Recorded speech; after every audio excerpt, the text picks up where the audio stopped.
County clerks are sealing their pistol permit records because they're still processing forms by gun owners to keep their records private. Here are the facts first tonight. The SAFE Act, which strengthened the state's existing gun laws, was signed into law by the governor in January. Changes included requiring background checks and limiting magazines to only 7 bullets. It also allowed greater transparency to the public when it came to gun records, meaning that anyone could find out who was packing heat where if they filed a Freedom of Information request.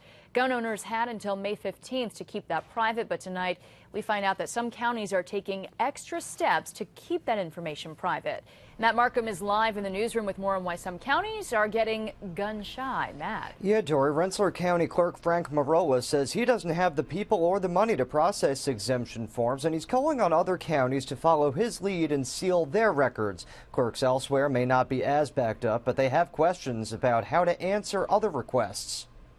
This law is the law, and we're going to have to deal with it. Albany County is working through over 1,000 opt-out requests from pistol permit holders who want to keep their information their own. Not all of them have been processed, but it hasn't been a terrible backlog. We're not supposed to respond to FOIL requests until all of the ones that were submitted by the 15th have been answered. It's a similar story to the south in Columbia County. It was an issue until as recently as last week, but we just alphabetized them, sent them over to the judges, and we have them back. Still, no one will be able to access information off the street. Our system does not allow us to tell the difference between those who have opted out of our pistol holders and those who haven't, so our records are, I do consider them sealed. And Holly Tanner considers asking for help from the state, financially or otherwise. The best assistance would be is if we did away with this form entirely, and if they did what they did with the state police, which is seal the record entirely.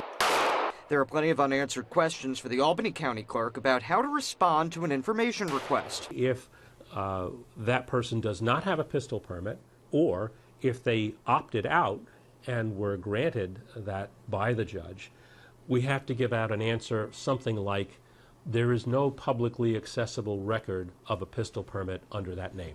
Mr. Clingan admits phrasing the requests might be tricky, but once all the opt-out forms are processed, Albany County will eventually have to answer. That's a delicate issue, but the law seems to me to be pretty clear. And the law would be to release that information. The governor has said the counties should take their time in processing opt-out forms, and they should be done as an office workflow allows. Still, it's an unfunded mandate in the opinion of several county clerks. Dory.